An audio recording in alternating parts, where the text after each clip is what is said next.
Good morning, everyone. Welcome to Arts for the Health of It. My name is Richard Wilmore. I'm your host. And if you're watching this, I apologize for my extra large head on screen. It's just me right now. If you're listening, you'll notice that it's a little bit quieter. If you're watching, you'll notice I'm the only one on screen. Stunzi is not here today. She's taking a little bit of a break. So we're going to have some fun things planned throughout the summer while she's gone.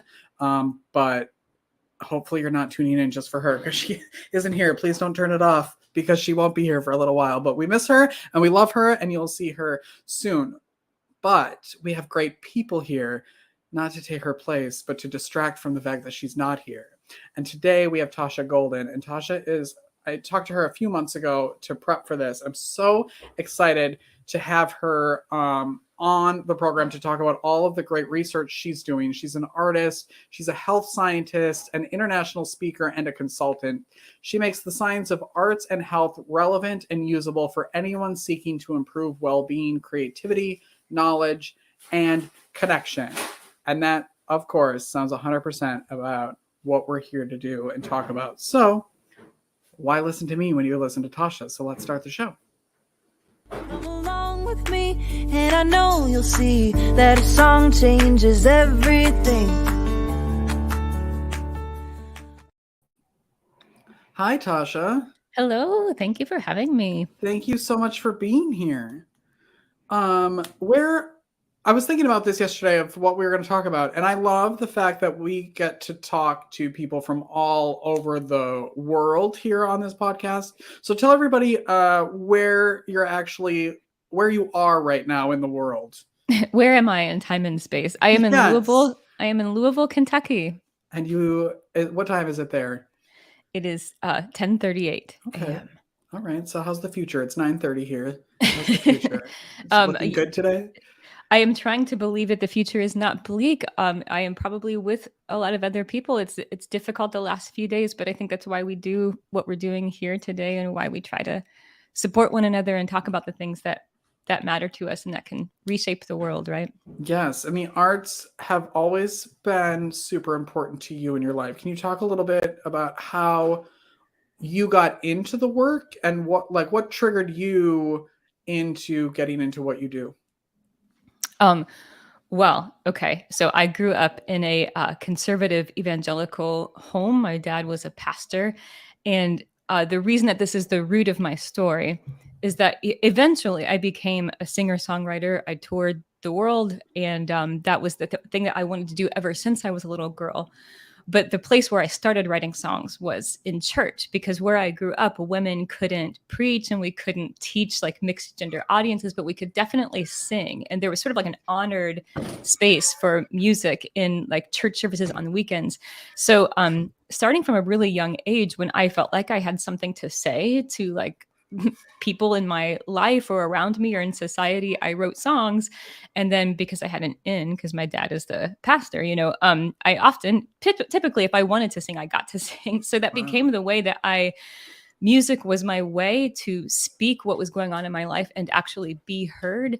And that continued when I became a professional musician. Music continued to be a place where I could share things that were going on in my life that I couldn't share otherwise. There are situations and histories and memories and events that I didn't tell anyone before I shared it with a room full of listeners at a show from a stage.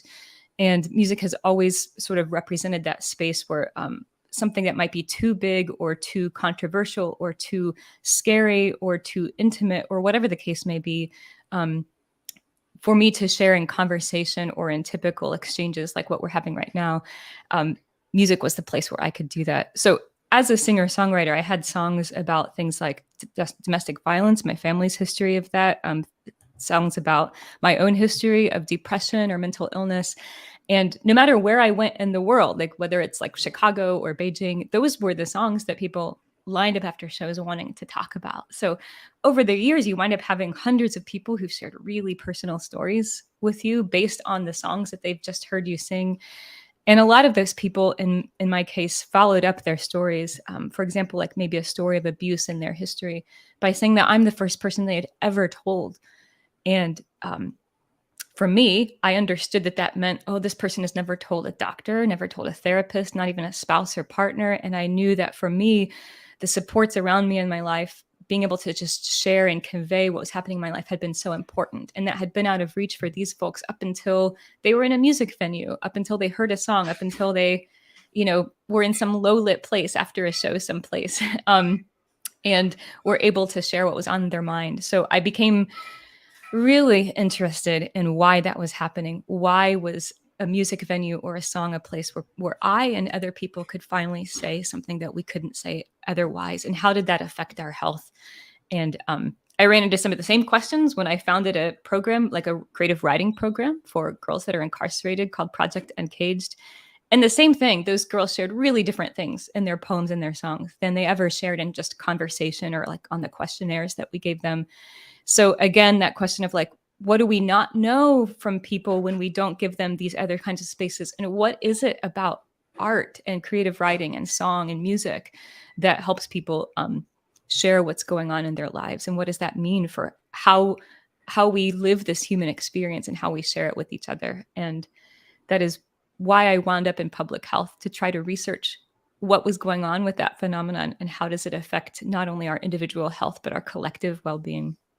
And what are you finding? I think that's always, especially with music. I mean, most people listen to music. We've had one guest on this program who was a singer, and her father hated music, hated it. But he loved to listen to birds. That was his thing. And I was like, well, that's music. So give him that and just we'll pretend that it's not music that he's listening to. But most people listen to music. And I think we all have like, that favorite song that feels like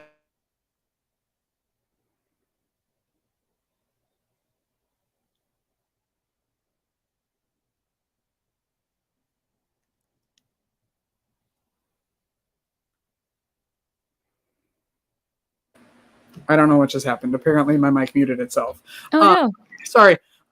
Where you had that song that you think was written for you, and then you go to their concert, and there are, 40,000 other people singing that same song, and you're like, well, that was my song. What happened? So I think that's very interesting how we attach ourselves to music. But what are you finding that why do we do that? Well, there isn't any single answer. There are a lot of different studies, people trying to figure out like actual neurobiological mechanisms for different things. But the larger way that I think about it and that I find helpful to talk about, especially in everyday life and in situations that are related to health and well-being, is that we did not evolve to be able to share all of our lives in conversation. That's not possible. It's not the ideal. It's not optimal. I think a lot of times in our society, especially like Western, maybe like white dominant norms in our society, we think that the ideal, like whatever you're going through, you're supposed to be able to just chat about it. And if you can't chat about it, something's wrong with you. It's not a limitation of talking. We don't think of that as being the limitation. We think that something's wrong with you because you can't find the strength or the courage or the words or whatever to muster and be able to share something, whether it's with a friend or a spouse or even a therapist or something like that. I think one of the reasons that art exists is that the human experience is far larger than conversation and language like this. And that's why we evolved to make and share art. It can allow us to express something much larger about the human experience. And sometimes I think of it as like, if you think of the human experience as being this like vast mountainous landscape, and there's maybe like a tiny shack on the hillside on that landscape. And that tiny shack is like conversation and texts and tweets. And we try to squeeze all of the human experience into that tiny shack on the hillside, and it can't accommodate it. The human experience is vast, and it's always been vast. That's the only kind of human experience that exists, is the kind that's kind of too much. And I think part of what music and all kinds of different art does is acknowledge that things are bigger than something pretty and containable and manageable. And so when we need to, we access those. And when we find something that's like a song, like what you mentioned, that represents some aspect of our experience that we haven't been able to articulate otherwise, I think we hold on to it because it's sort of like, hey, this acknowledgement that my experience is real and it exists and it's true and it's shared, but also an acknowledgement that it's it's larger than I was able to just say to a friend or write out in a paragraph. Yeah.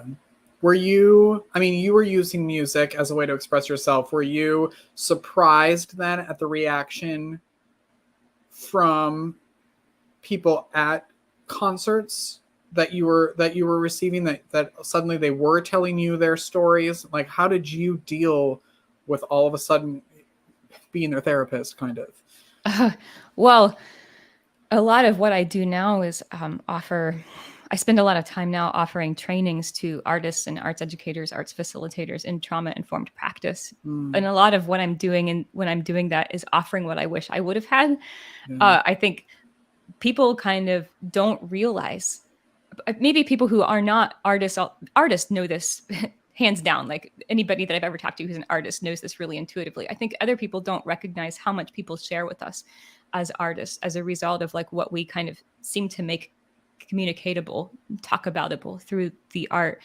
And so definitely you don't want to put yourself in the position of therapist. I think I was sometimes surprised by what people chose to share with me. I think I was more surprised when I was the first person they had ever shared it with. And I don't think I was surprised that it happened. I think I was more in wonderment about how and why it happened. And I think I was also alarmed by how much is going on in people's lives that they don't have a way to get out or express. And I wondered if part of their inability to get that out and express it is that they thought they had to do it in some, they thought they had 3 options or something. I would have to, if I'm going to share this, I have to share it in way A, B, or C. And since I can't do that, I guess here I am. And maybe they show up at a concert, whether it's mine or somebody else's. I think this happens for humans. Like they show up at a concert and they find a D and they're like, oh, I didn't even know that was an option for me. Okay, yeah. I'm going to take it. Yeah, and I think, we've had people on this podcast who don't even know that they're in the arts and health world, what they're doing. And then they're like, oh yeah, there is that correlation. Or this is what I'm doing. I just thought I was doing it to, for whatever reason. So I love that, like, you're giving people that space to they don't have to create the art themselves to like express it, that you're just giving them the creative space, because it's not always about going out, painting, writing music. It's also about taking it in and what that does for your soul. Yeah. And, people hesitate to want to create things, or maybe the last time they created something was when they were a child. And so I understand that for a lot of people, it can sometimes even feel infantilizing for somebody to tell them like, hey, why don't you go draw a picture or take a painting class. It can seem like you're trivializing what they're going through. And so I think but like you said earlier, everybody's got a song that they love. People are drawn to things like film or TV shows that do represent their lives. And I think that's a way in or for people, or a way through. Not to say that I think the goal is for people to create their own art. I think people are creative and they create things in whatever way that they need to. I'm not out here trying to make sure everybody becomes an artist or makes art. But I think the availability of art to either find it or create it or both, I think we evolved to need that and to be driven to share it. And I think there's also a lot more creativity than we typically acknowledge in just the process of hearing something, listening to it, sharing it. I mean, people are so creative in their interpretations, for example, of a film, what they thought that it meant to them, or, the ways that people will put together a playlist to send to one another. They might not think of that as being an art, but even the things that we as humans do with the art that we do encounter and the ways that we make meaning with and from it, that also is creative, and that also is part of how we process and navigate and move through things. And I think especially as adults, we think that stuff like concerts and making the art is supposed to be for the people who are really good at it and the professionals. And I can't be an artist because, I don't have, my paintings aren't framed in a gallery somewhere, or I'm not recording an album. So I'm not professional. So I'm not an artist. And I think that's kind of dangerous to do to yourself. Yeah. And you can choose the label or the name or term artist if you want, and you can issue it if you want. That doesn't have to be here or there. So if it makes people feel better to say, like, I'm not an artist, even though they're constantly making art every day, that's fine. Like Yeah. whatever you need to do. Yes. But I also think, sometimes, especially in my world, there can be this kind of sense that that an artist, quote unquote, is some kind of special class of people, and they can become like this idea that those people are special or other or different. And I think people do that in order to honor the artist. But I think a lot of times the opposite happens, because the more, quote unquote, special or othered you make a sort of like set of behaviors or actions, which is ultimately what artistry is, the easier it becomes to dismiss it. And that can mean that you dismiss it as in like, we don't need it, or like we don't need art in schools or something like that. But it can also become, and I just want to clarify, I think we need art in schools. I'm saying that other people dismiss the arts because they've made it other and quote unquote special, and therefore it's not actually a part of everyday life, and so that we don't need it. But then I also think that it can become, like you're saying, this thing where, like, well, that's for certain types of people do that. I'm not that type of people, therefore I don't do that, or I don't identify with that.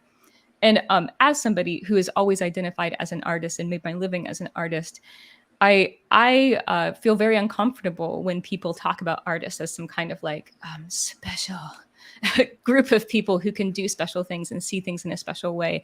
I don't think that's consistently true. And of course, artists have done really wonderful things in the history of the world. And artists have also been propagandists for really evil and terrible things in the history of the world. So I think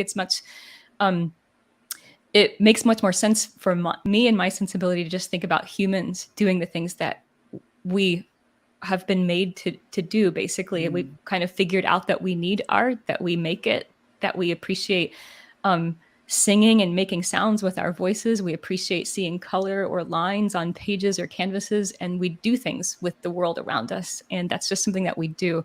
And we cut that off from ourselves or excise it from the human experience to our detriment, because we apparently need it.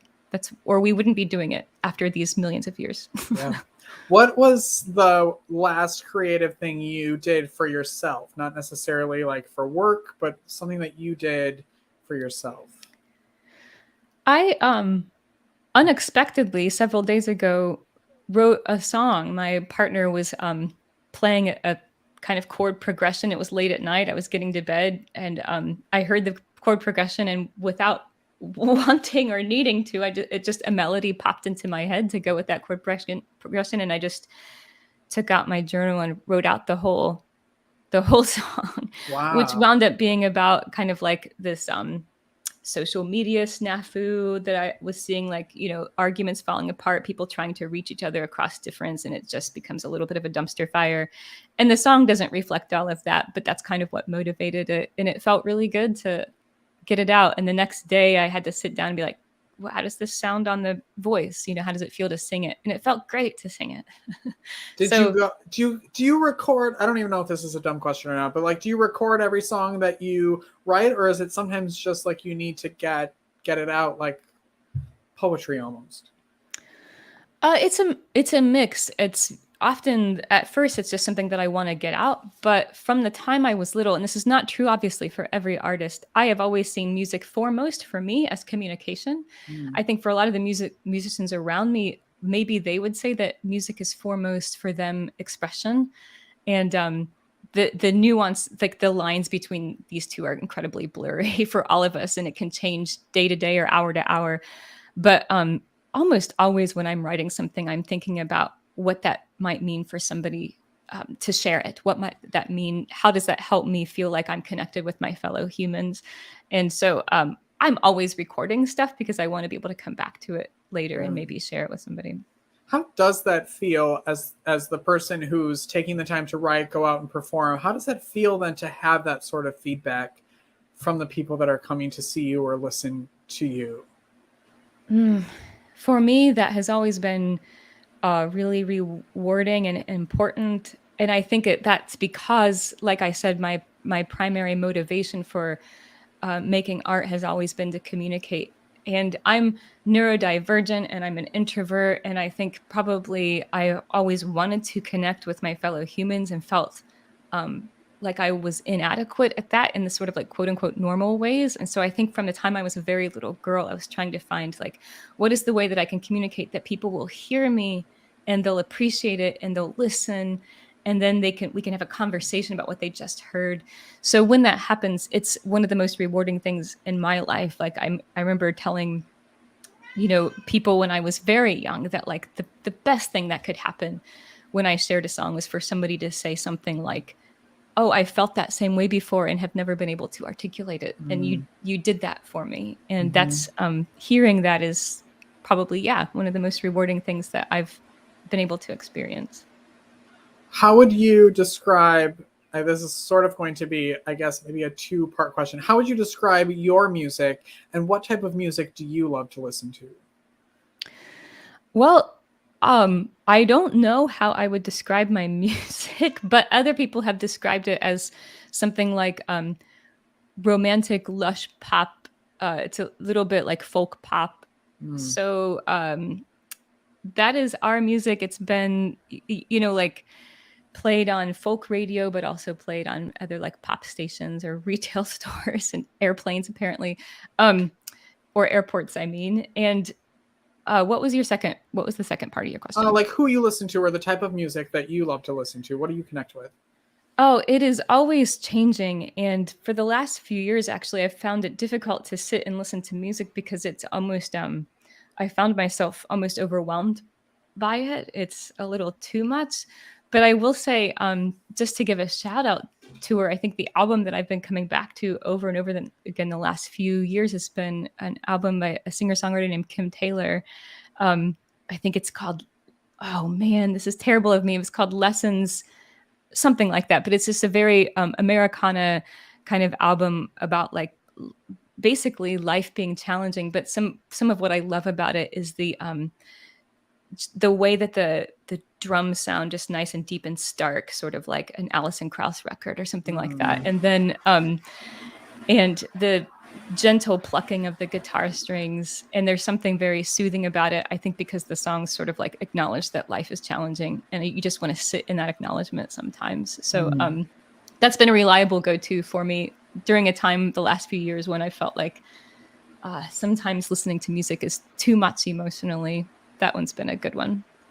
I'm going to write that down and download that as soon as this is over.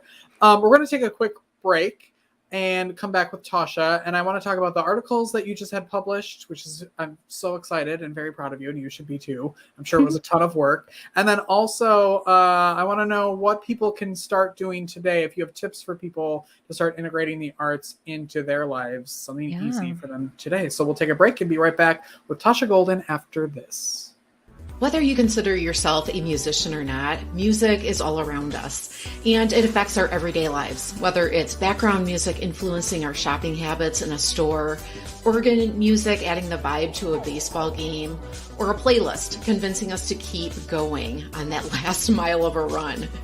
I'm Mindy Peterson, host of the podcast Enhance Life with Music, where we take a holistic look at the power of music in our everyday lives through the lens of science and health, sports and entertainment, business, and education.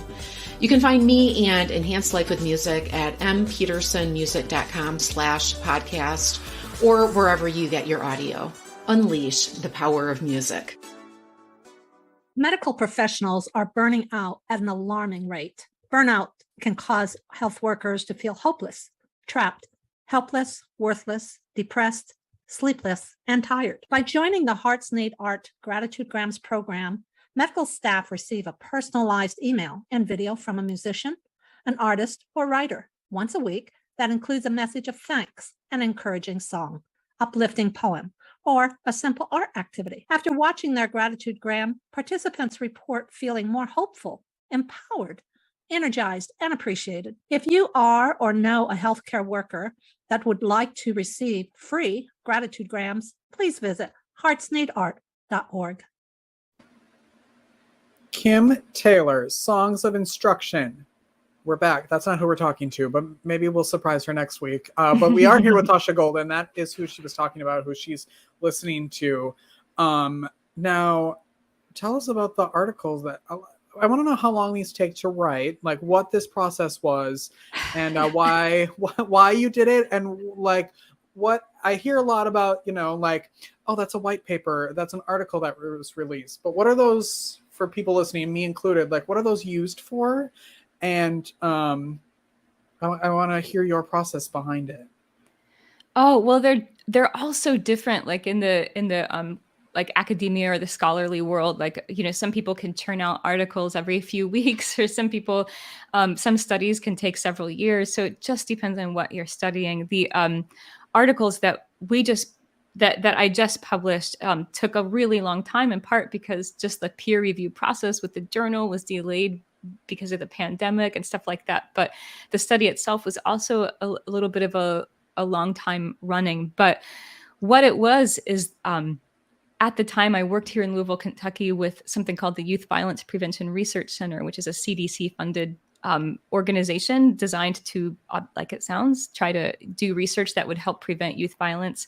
But we noticed that we knew a lot about how boys and young men were experiencing and perceiving violence. We knew much less about girls and gender nonconforming youth. So I wanted to do a study that would focus on them, but I also knew from my work with Project Uncaged and with girls in the juvenile justice system, like I mentioned earlier, that there's a lot that you can learn, especially about stigmatized or sensitive issues such as violence, if you open up the ways by which they can respond to questions. So our city had many different surveys that had gone on about violence exposure to the public school district, to the University of Louisville, to lots of different things. So I got some of those that had been administered over the last few years and just disaggregated them by gender, so we could look specifically at girls and young women in those surveys. But then I also established a few creative writing processes. One was a Project Uncaged, this creative writing program for girls that are justice involved. One was a citywide poetry contest that we did with an international literary publisher called Sarah Band Books that's here in Louisville, Kentucky. And then another one was the script of a play that we got from survivors of violence at the University of Louisville who had written this play about their experiences and performed it for 2 sold-out shows, and got the script of that and basically analyzed all of that creative writing as qualitative data. And we were able to combine the survey data with all of that creative writing data. And so obviously that took some time to do, but the findings are really fascinating. So the 2 articles are actually 2 parts of the same study. The first article tells you what we learned about violence by combining these surveys with the creative writing, what we learned from girls and young women. And then the second article tells you what I found when I compared those surveys to each other. So how did the surveys perform, quote unquote, as research methods for trying to learn about violence of this population? And how did the creative writing methods perform? And how did those compare to each other?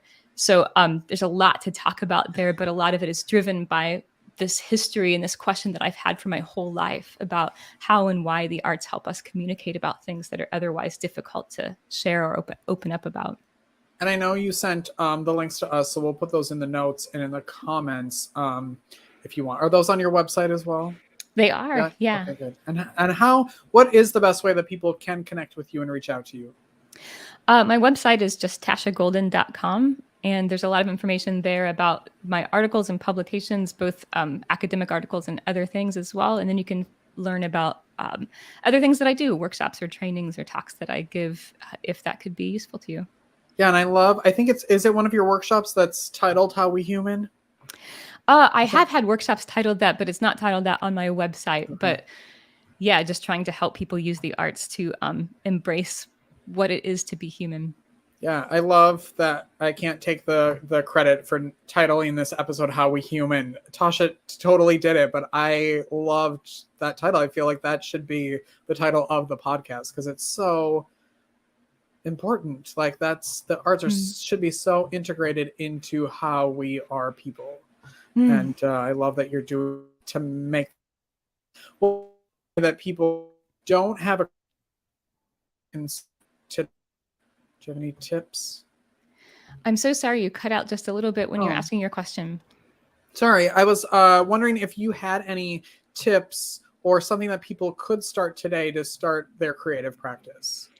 Yeah, I mean, a big part of what I typically talk about, and especially as it relates to the title of this podcast episode, How We Human, is a first step is to recognize that the human experience isn't supposed to be small and contained just because that's what's expected of us in quote unquote polite society or in boardrooms or in other kind of public spaces. You're kind of expected to perform like a robot. I call it the 3 robot settings. Like, it's okay to be slightly frustrated or sad or neutral or slightly happy. If you're anything beyond those 3 things in either direction, like, people feel like you're weird or out of place or unprofessional or something like that.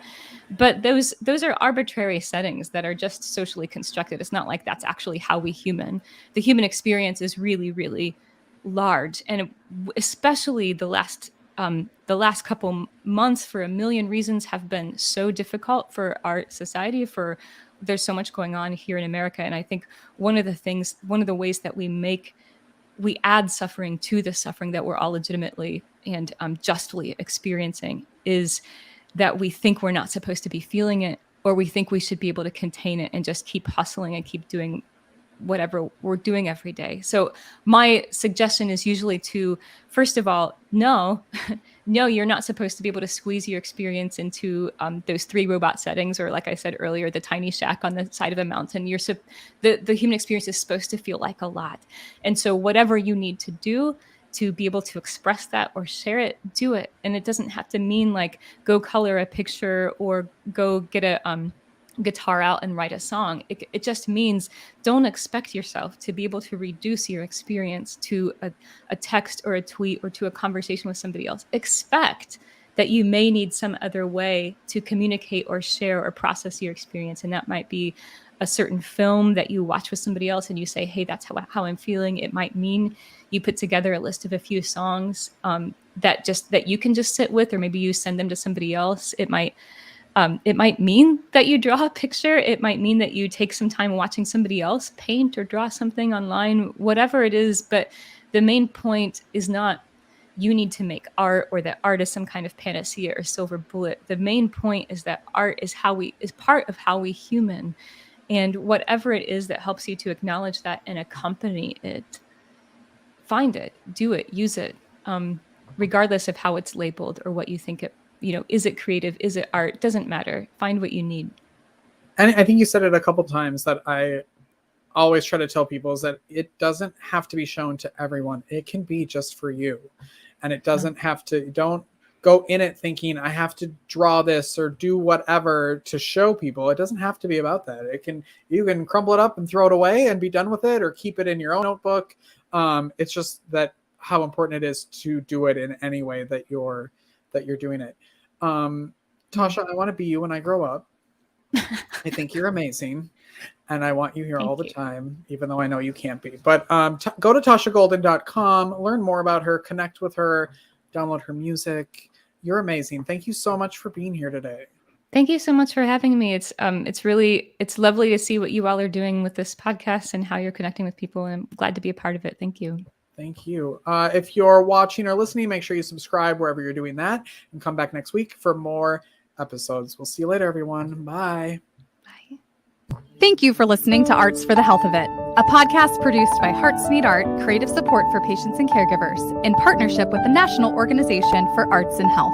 You can help others learn about the healing power of the arts by subscribing, sharing, and reviewing the podcast wherever you listen or watch. The podcast is hosted by Richard Wilmore, co-hosted by Costanza Roeder. Our theme song, Songbird, is written and performed by Natalie Lane. Visit heartsneedart.org to learn how you can support our mission to create joy with people facing life-altering health challenges. Join us next week to learn more ways you can create arts for the health of it.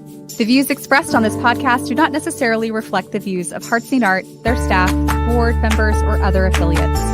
All content is created for informational purposes only.